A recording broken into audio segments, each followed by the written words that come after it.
And so in today's video we will see load balancer and its types. तो load balancer क्या होते हैं हमने अपनी प्रीवियस वीडियो में ऑलरेडी देख रखा है, लेकिन फिर भी उसके एडवांस टाइप्स जो होते हैं, for example simple hashing, consistent hashing, round robin, weighted round robin, उसके बाद least connection and weighted list connection.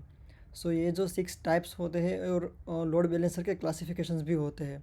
So for example dynamic load balancer and static load balancer. So वो क्या होते हैं और हम कैसे उसका एडवांटेज ले सकते हैं, कब कौन सा यूज़ करना चाहिए, that we will see in today's video. So first of all कि लोड बैलेंसर क्या होता है, तो अगर बेसिक आइडिया दे दूँ तो फॉर एग्जांपल ये मेरे क्लाइंट्स है, ये जो 3 सर्कल है वो मेरे क्लाइंट्स है। तो ये मुझको ये चाहिए कि ये जो मेरे क्लाइंट्स है वो फॉर एग्जांपल ऐसा मानो कि 3 नहीं है, बहुत सारे है, 3000 है फॉर एग्जांपल, और ये मेरा एप्लीकेशन है, यहाँ पे मेरा एप्लीकेशन रन हो रहा है। तो मुझको क्या चाहिए कि मेरे जो क्लाइंट्स हैं उनको लेटेंसी ना आए, उस तरह से मुझको उनको रिक्वेस्ट सर्व करनी है। सो ये मेरा बैकएंड है। तो अगर आपके पास 3000 या 30,000 या 3 लाख क्लाइंट्स हो तो आप एक सर्वर तो रखोगे नहीं। 3000 शायद हो के तो आप एक सर्वर रखोगे, शायद अगर आपका सर्वर बड़ा है तो 30,000 में भी शायद वो मतलब सहन कर ले। लेकिन अगर 3 लाख क्लाइंट्स आपके पास तो एक सर्वर तो होगा नहीं। सो मल्टीपल सर्वर ही होगा आपके पास। तो हम क्या करेंगे कि मल्टीपल सर्वर्स क्रिएट कर देंगे बैकएंड में। अब ये आपका बैकएंड है, तो कौन सा क्लाइंट किस सर्वर से कनेक्ट होगा और कैसे वो रिक्वेस्ट सर्व होगी वो कौन डिसाइड करेगा, तो वो डिसाइड करेगा लोड बैलेंसर। सो लोड बैलेंसर का काम सिर्फ इतना होता है कि वो आपके क्लाइंट की रिक्वेस्ट सर्वर पे रीडायरेक्ट करता है, that's it. It is a machine that redirects client's request based on some conditions. So based on some conditions, तो ये conditions क्या है that we will see। तो उनके टाइप अलग अलग होते हैं। तो लोड बैलेंसर के 2 क्लासिफिकेशंस होते हैं, एक तो dynamic load balancer in the static load balancer. तो डायनेमिक लोड बैलेंसर में क्या होता है कि जो सर्वर है उनकी करंट स्टेट को मद्देनज़रियात रखते हुए हम नेक्स्ट स्टेप लेते हैं। तो फॉर एग्जांपल अगर ये मेरा सर्वर है, वो बहुत ही हीट हो चुका है, उसके पास कनेक्शन मतलब प्रोसेसर फ्री ही नहीं है, वो बहुत ही मतलब काम कर रहा है। तो इस कंडीशन अगर हम यूज़ करते हैं डायनेमिक लोड बैलेंसर, तो वो क्या करेगा कि वो देखेगा कि अभी जो सर्वर ए है, फॉर एग्जांपल ये सर्वर ए है, वो अभी बहुत ही हाई सीपीयू यूटिलाइजेशन पे है, उसके पास ज़्यादा जगह नहीं है कि वो न्यू रिक्वेस्ट को एक्सेप्ट करे। तो इसके लिए फिर जो लोड बैलेंसर है वो रिक्वेस्ट रीडायरेक्ट करेगा सर्वर बी पे। लेकिन स्टैटिक लोड बैलेंसर में क्या होता है कि बेस्ड ऑन सम एल्गोरिथम हम सीधे रिक्वेस्ट फॉरवर्ड कर देते हैं। दोनों के दोनों लो मतलब कि स्टैटिक और डायनेमिक दोनों ही लोड बैलेंसर के अपने एडवांटेजेस हैं, और मोस्टली मैं जहाँ तक देखा है तहाँ तक स्टैटिक लोड बैलेंसर ही यूज़ होता है। क्यों, दैट वी विल सी। सो ये अंडू। सो सबसे पहले कि स्टैटिक लोड बैलेंसर क्या होता है। स्टैटिक लोड बैलेंसर हमने देखा उसके टाइप क्या होते हैं, सॉरी। तो first of all first type is simple hashing. So hashing मतलब कि कौन सी रिक्वेस्ट कहाँ पे रीडायरेक्ट होगी वो। तो simple load balancer, simple hashing, तो ये कैसे काम करता है वो हम देखेंगे। इसमें हमारे पास क्या होता है कि एक फंक्शन होता है, फॉर एग्जांपल एच, ये मेरा फंक्शन है। मेरे पास जो भी रिक्वेस्ट आएगी वो मैं इस फंक्शन के अंदर पास करूँगा। तो जो एक्स है वो मेरी रिक्वेस्ट है, फॉर एग्जांपल यूज़र आईडी है या तो रिक्वेस्ट आईडी है। तो मैं इस एच के अंदर, इस फंक्शन के अंदर जो एक्स है वो पास करूँगा और मुझको एक वैल्यू मिलेगी, फॉर एग्जांपल वाई। अब ये फंक्शन जो हैश फंक्शन है उसकी ये खासियत, ये खूबी होती है कि वो जो हमारी रिक्वेस्ट है उसको मैप करता है बिटवीन ज़ीरो एंड n-1। तो n-1 मतलब क्या कि number of servers that we have. So n मतलब कि number of servers. So for example अगर मेरे पास 5 सर्वर्स है तो जो रिक्वेस्ट आएगी उसको for example modulo is my hash function. So जो भी कोई रिक्वेस्ट रहेगी एक्स, उसको मैं मोड्यूलो कर दूंगा 5 से। तो मुझको आंसर क्या मिलेगा, मुझको आंसर मिल जाएगा फॉर एग्जांपल मेरा एक्स अगर ज़ीरो है तो मुझको आंसर मिलेगा ज़ीरो, अगर एक्स 1 है तो 1 मिलेगा, ठीक है। उसी तरह से 2 है तो 2, अगर 3 है तो 3, 4 है तो 4। लेकिन जब 5 होगा तब मेरा आंसर वापस से 0, 6 होगा तब मेरा आंसर वापस से 1। सो समझ रहे हो आप। इस तरह से हम ईच रिक्वेस्ट को, ये फॉर एग्जांपल ये जो है वो यूज़र आईडी है, तो ये यूज़र आईडी है, तो हम यूज़र आईडी को मैप करेंगे किससे, सर्वर की आईडी से। फॉर एग्जांपल ये जो है वो सर्वर आईडी है, तो हम यूज़र आईडी को पास करेंगे, रिक्वेस्ट आईडी को पास करेंगे हैश फंक्शन के अंदर, जो कि हमको एक वाई वैल्यू देगा। जो वाई वैल्यू होगी वो होगी between 0 and n-1। So 0 and n-1, ये जो वाई वैल्यू होगी वो it will be between 0 and n-1। ठीक है, बिटवीन 0 एंड n-1। और ये जो हमारे सर्वर्स है उनको हम नंबरिंग दी हुई होगी 0 to n-1 के बीच में, 0 to n के बीच में, मतलब कि 0 से लेके n-1 तक। सो इस तरह से हम जो रिक्वेस्ट है उनको मैप कर सकते हैं। Then the second, consistent hashing. अब जो ये वाला जो था हैश एल्गोरिदम, उसमें एक दिक्कत है, देखते हैं क्या दिक्कत है। फॉर एग्जांपल ये जो है प्लेन, ये मेरा एरे है, ठीक है, और फिर ये फर्स्ट सेक्शन, ये थर्ड,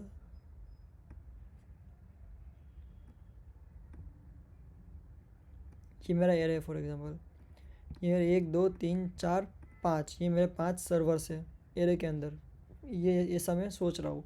तो जो रिक्वेस्ट आएगी उसको हम, ये मेरा लोड बैलेंसर है, सो जो भी रिक्वेस्ट आएगी उसको हम हैश फंक्शन से पास करेंगे, और अकॉर्डिंगली जो भी सर्वर का नंबर आएगा वो वहाँ पे हम रीडायरेक्ट कर देंगे। ये थी हमारी सिंपल हैशिंग। लेकिन जब हमें इसमें न्यू सर्वर ऐड करना है, फॉर एग्जांपल हमारे पास 5 सर्वर्स थे, लेकिन अब हमको 6 सर्वर्स देने हैं, जिससे हमारी रिक्वेस्ट जो है वो एफिशिएंटली सर्व हो सके। तो उसमें दिक्कत क्या आएगी, जस्ट अ सेकेंड। सो उसमें एक दिक्कत आ सकती है। क्या दिक्कत आएगी, जब हम 6 सर्वर ऐड करेंगे तो मोस्ट ऑफ द कैशिंग्स जो हमारे सर्वर्स ने किए हुए होंगे, फॉर एग्जांपल मेरी यूज़र आईडी है 12, ठीक है, ये है 0 1 2 3 एंड 4, ये अभी नहीं है, ऐसा समझो, ये इरेज कर देते हैं।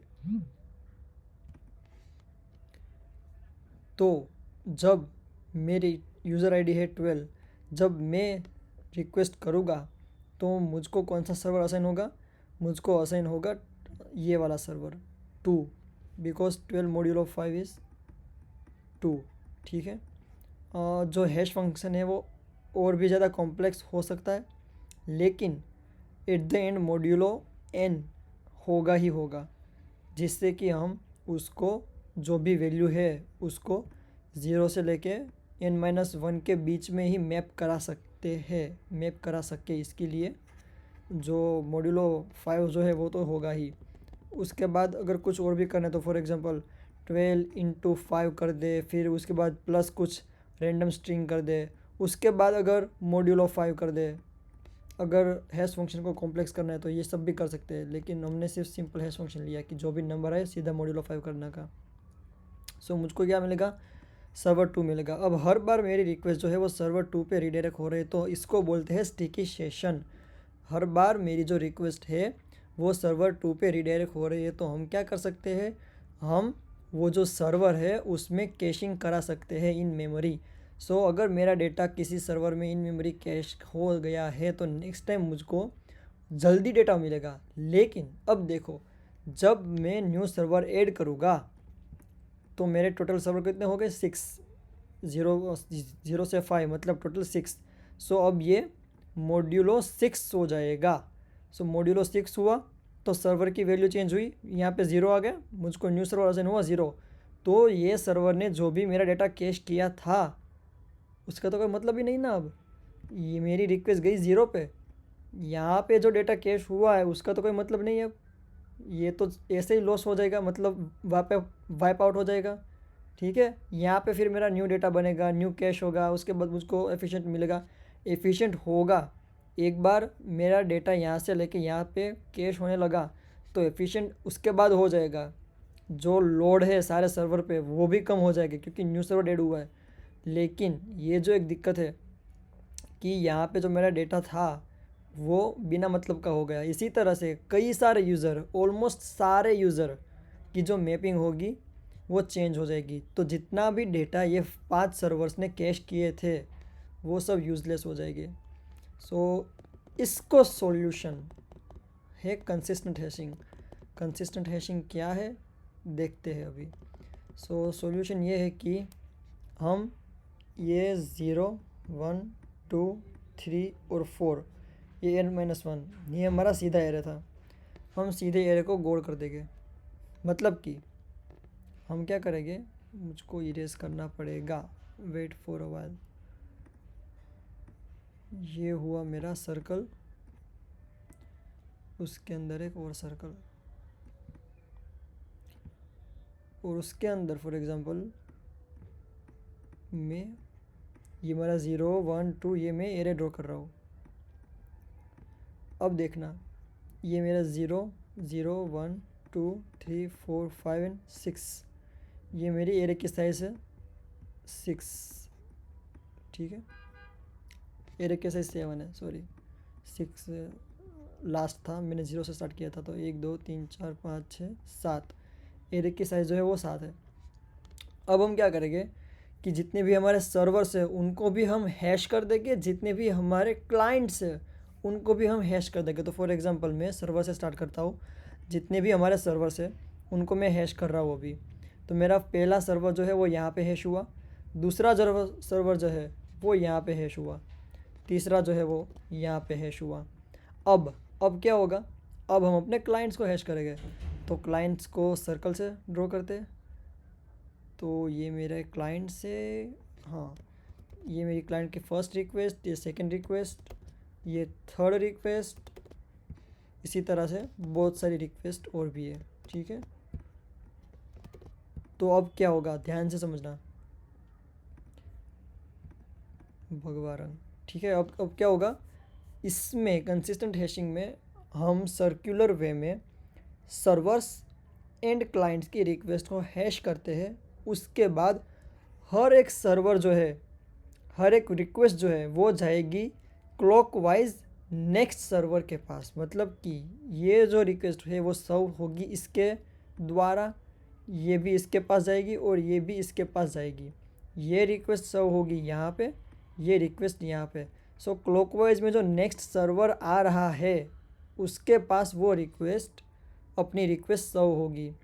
इसका फ़ायदा क्या, जो प्रीवियस केस था जहाँ पे हम न्यू सर्वर ऐड करते थे, ये प्रॉब्लम का मैं न्यू वीडियो भी बनाऊंगा डिटेल में। लेकिन ये समझो कि जो प्रीवियस सिंपल हैशिंग थी जहाँ पे हम न्यू सर्वर ऐड करते थे तो हमको दिक्कत क्या आ रही थी, जो कैश हुआ था डेटा सारे सर्वर्स में वो यूज़लेस हो जा रहा था।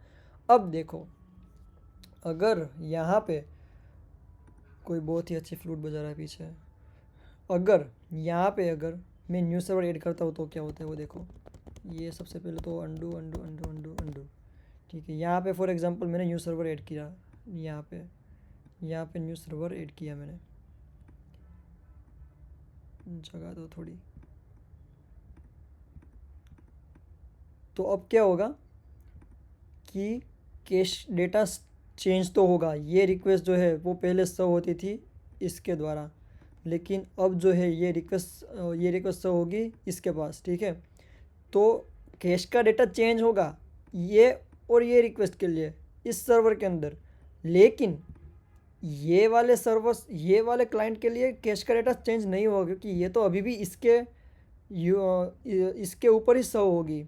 ये वाली जो रिक्वेस्ट है वो भी यहाँ पे ही सर्व होगी। तो इसका डेटा तो चेंज नहीं होगा, तो चेंज होगा किसका, सिर्फ एक ही सर्वर का। तो this is the use of consistent hashing, कि जो प्रीवियस केस था उसके अंदर सारे जो सर्वर्स थे उसके जो कैश के डेटा थे वो चेंज हो रहे थे, लेकिन इसमें सिर्फ एक ही सर्वर के जो कैश के डेटा है वो चेंज हो गया। अब दूसरी दिक्कत कंसिस्टेंट हैशिंग में, पहली दिक्कत ये तो मतलब पहली दिक्कत कंसिस्टेंट हैशिंग में, अगर मैं अपने सर्वर को हैश कर रहा हूँ वो कुछ इस तरह से हैश हुए तो क्या दिक्कत होगी, तो दिक्कत ये होगी कि इसको बोलते हैं स्क्यूड हैशिंग, स्क्यूड डिस्ट्रीब्यूशन। ये जो रिक्वेस्ट है वो सो होगी यहाँ पे, ये रिक्वेस्ट यहाँ पे, ये रिक्वेस्ट सो होगी यहाँ पे, लेकिन ये और ये चारों की चारों रिक्वेस्ट सो होगी यहाँ पे। तो ये जो है वो ओवरलोडेड हो गया। पता चला, ये जो सर्वर है वो ओवरलोडेड हो गया। इसका सॉल्यूशन क्या? इसका सॉल्यूशन है वर्चुअल हैशिंग। तो हम ये बोलते हैं कि कोई नहीं, दिक्कत नहीं है। फॉर एग्ज़ाम्पल ये मेरा सर्वर 1 है, ये 2 है, ये 3 है। हम क्या करेंगे कि सर्वर 1 एक जगह पे एग्जिस्ट नहीं करता, मल्टीपल जगह पे एग्जिस्ट करता है, ऐसा हम प्रिटेंड करेंगे। तो कैसे प्रिटेंड करेंगे?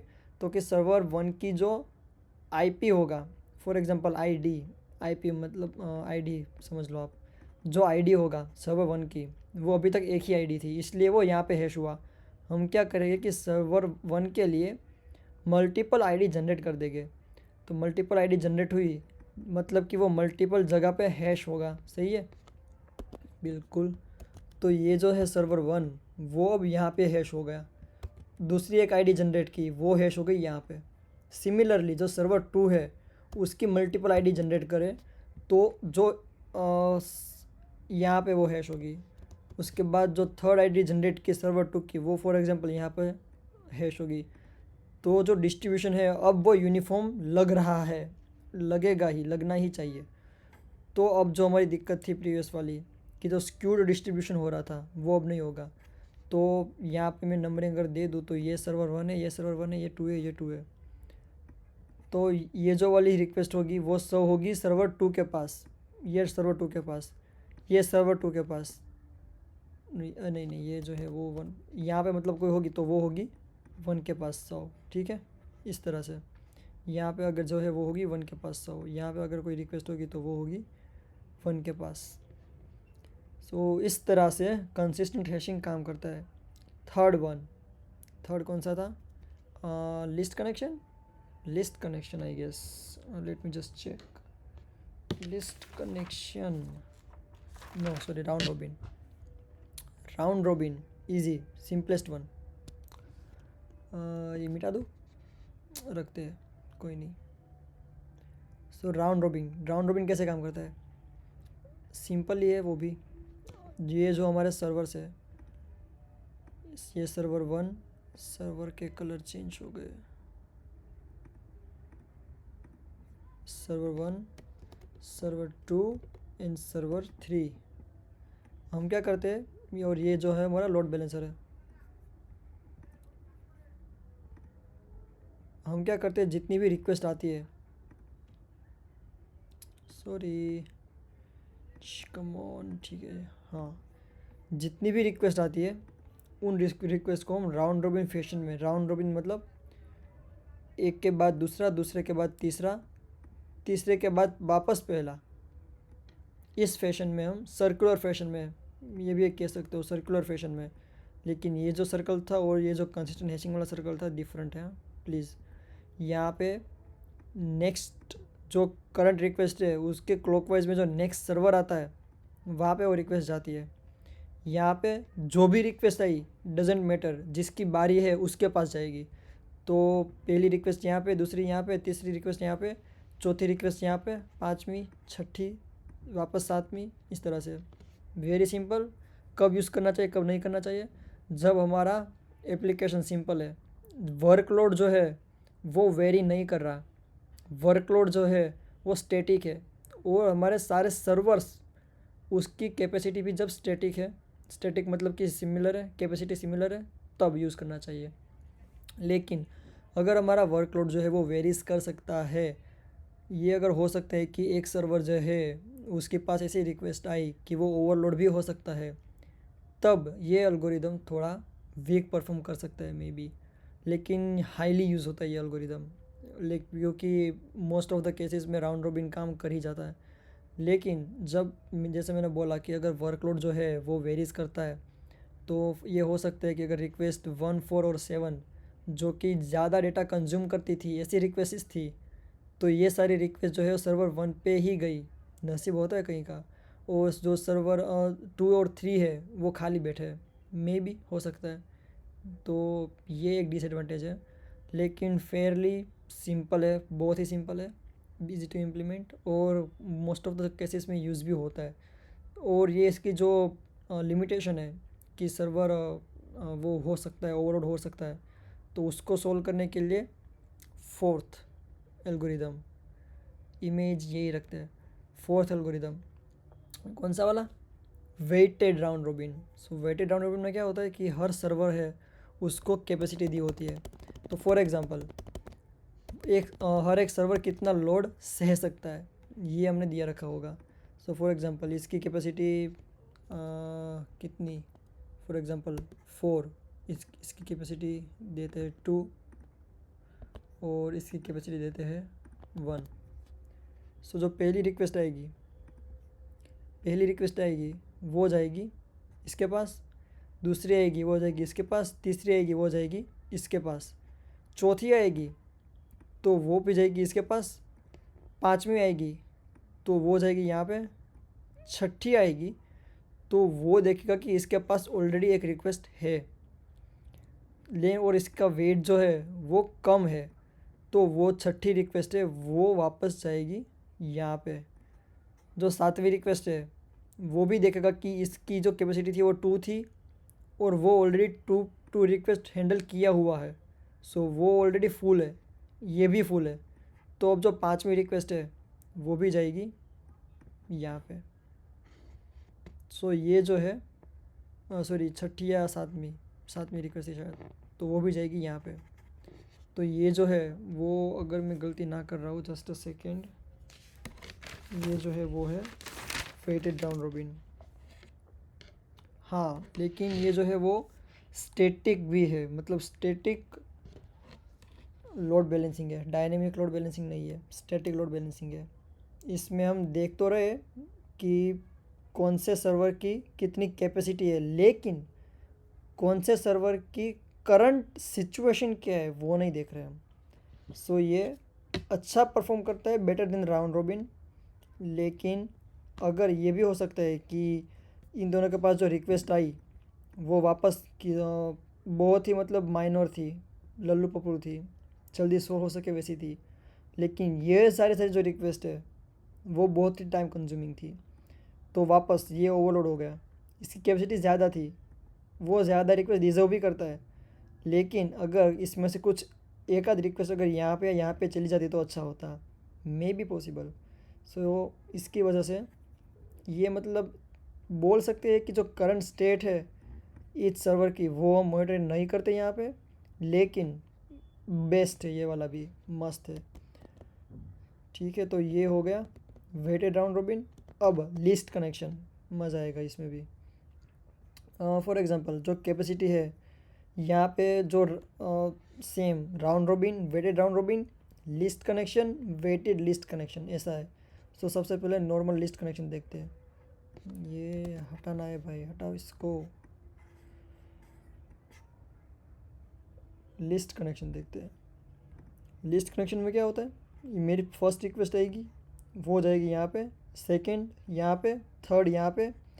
जो फोर्थ रिक्वेस्ट आई मेरी वो देखेगा कि किसके पास सबसे कम रिक्वेस्ट है अभी। अगर यहाँ पे मेरे पास एक रिक्वेस्ट होती, यहाँ पे भी मेरे पास एक रिक्वेस्ट होती अगर, तो जो उसके बाद जो नेक्स्ट रिक्वेस्ट आती तो वो जाती लिस्ट कनेक्शन पे। तो लिस्ट कनेक्शन कहाँ पे, यहाँ पे 2 कनेक्शन, यहाँ पे 2 कनेक्शन। सो मेरी नेक्स्ट रिक्वेस्ट जाती यहाँ पे। उसके बाद जो होता उसके अगर सबके पास सेम नंबर ऑफ़ कनेक्शन है तो राउंड रॉबिन फैशन में, तो जो नेक्स्ट आएगी वो जाएगी यहाँ पे। उसके बाद जो नेक्स्ट आएगी वो या तो यहाँ पे भी जा सकती है, यहाँ पे भी जा सकती है। राउंड रॉबिन फैशन में यहाँ पे ही जानी चाहिए, तो यहाँ पे जाएगी। इसी तरह ये काइंड ऑफ राउंड रॉबिन तो नहीं बोल सकते हम, बिकॉज अगर फॉर एग्जांपल देखते यार ये राउंड रॉबिन क्यों नहीं है। यहाँ पे एक रिक्वेस्ट आई, सोल हो गई, यहाँ पे रिक्वेस्ट आई, सोल हो गई। अब ये दोनों खाली बैठे, एक रिक्वेस्ट आई यहाँ पे, ठीक है, एक रिक्वेस्ट आई यहाँ पे, वो वापस सोल हो गई, एक रिक्वेस्ट आई यहाँ पे, ये भी चल रही है। तो राउंड रॉबिन में क्या होता कि इसके बाद जो रिक्वेस्ट आती है वो जाती सीधी यहाँ पे। चल रहा है, पता चल रहा है।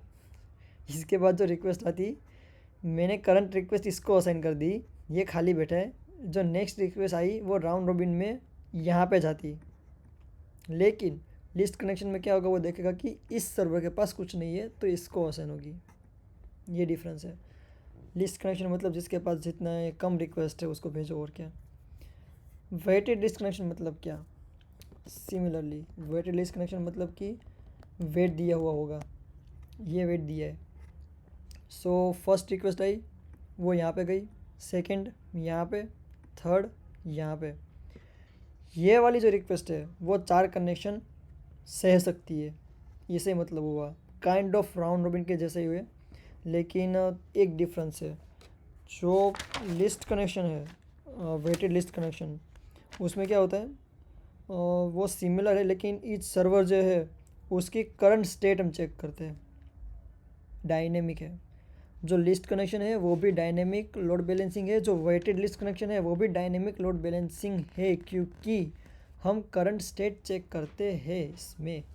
तो जब भी हमारा सर्वर ज़्यादा लोड सह कर रहा है, फॉर एग्ज़ाम्पल जो सर्वर 1 है उसकी कैपेसिटी 4 है, लेकिन 2 रिक्वेस्ट होने पर ही वो ओवरलोड हो रहा है, 2 रिक्वेस्ट उसको मिलने पर ही अगर वो ओवरलोड हो रहा है, तो थर्ड रिक्वेस्ट जो होगी वो हम वहाँ पे नहीं भेजेंगे, क्योंकि यहाँ पे हम वेट भी चेक कर रहे हैं। जिसके पास वेट कम होगा, जिसके पास मतलब जो ज़्यादा खाली बैठा होगा, जिसके पास अभी रिक्वेस्ट एक्सेप्ट करने की कैपेबिलिटीज़ होगी, उसको हम रीडायरेक्ट करेंगे। तो ये है वेटेड लिस्ट कनेक्शन। तो फॉर एग्ज़ाम्पल अगर मेरे वेट 4, 2 और 1 जैसे है, और अगर जस्ट अ सेकेंड, और मेरे पास अगर करंटली 3 रिक्वेस्ट यहाँ पे है, तो यहाँ पे 3 रिक्वेस्ट है, 2 रिक्वेस्ट फॉर एग्ज़ाम्पल, मेरे पास 2 रिक्वेस्ट है यहाँ पे सारी जगह पे। तो मुझको देखना पड़ेगा,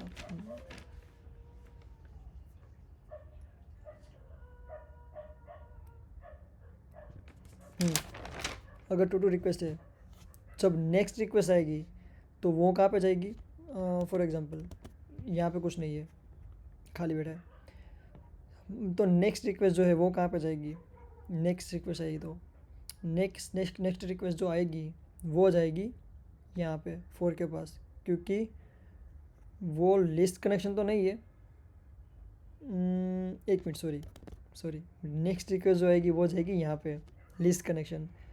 अब जो नेक्स्ट रिक्वेस्ट आएगी वो कहाँ पे जाएगी, नेक्स्ट रिक्वेस्ट जाएगी 4 के पास। क्योंकि यहाँ पे सबके पास सिमिलर नंबर ऑफ रिक्वेस्ट है, लेकिन 4 का वेट जो है वो ज़्यादा है, तो नेक्स्ट रिक्वेस्ट यहाँ पे जाएगी। थोड़ा सा कंफ्यूजिंग है, अलग भी है वेटेड राउंड रॉबिन से। वेटेड राउंड रॉबिन में क्या होता है कि वेट दिया हुआ होता है और उसके अकॉर्डिंगली जो है वो रिक्वेस्ट सर्व होती है, उसके अकॉर्डिंगली जो रिक्वेस्ट है वो रीडायरेक्ट होती है। तो अगर मेरे पास राउंड रॉबिन की बात करें हम, अगर मेरे पास रिक्वेस्ट आई पहली तो वो यहाँ पे जाएगी, दूसरी यहाँ पे, तीसरी यहाँ पे, चौथी यहाँ पे, पांचवी यहाँ पे, छठी वापस यहाँ पे, सातवीं वापस यहाँ पे, इस तरह से होगा इस तरह से। वेटेड राउंड रॉबिन, एक मिनट, गलत तो नहीं पड़ेगा।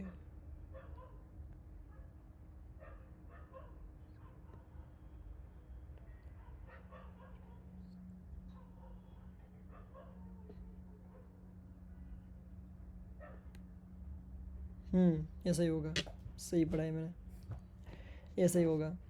लेकिन इसमें क्या होगा, लिस्ट कनेक्शन में ये होगा कि पहली आई यहाँ पे, दूसरी यहाँ पे, तीसरी यहाँ पे, चौथी यहाँ पे, पांचवी यहाँ पे, छठी यहाँ पे। जो राउंड रॉबिन था उसमें छठी यहाँ पे गई थी, इसमें छठी यहाँ पे। अब सातवीं जो आई तो वो देखेगी कि लिस्ट कनेक्शन को किसके पास है, किसी के पास लिस्ट कनेक्शन नहीं है, सब इक्वल है, तब वेट चेक होगा। सबसे पहले लिस्ट कनेक्शन ही चेक होगा। अगर सारे के सारे सर्वर्स के पास कनेक्शन सेम है, रिक्वेस्ट सेम है, देन वेट चेक होगा कि किसका वेट ज़्यादा है, इसका वेट, तो सातवीं यहाँ पे नेक्स्ट रिक्वेस्ट आई तो लिस्ट कनेक्शन किसके पास है, इसके पास और इसके पास है, ठीक है, तो शायद यहाँ पे रिडायरेक्ट हो सकती है रिक्वेस्ट। लेकिन फिर भी एक बार शायद वो लोग ये डायनेमिक है तो एक बार उन चेक होना तो चाहिए कि किसके पास लोड ज़्यादा है वो सब।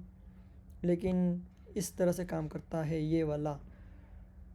थोड़ा कंफ्यूजिंग था, मुझको भी लगा, लेकिन ये है। तो 5 कितने टाइप देखे हमने, 6 टाइप्स देखे।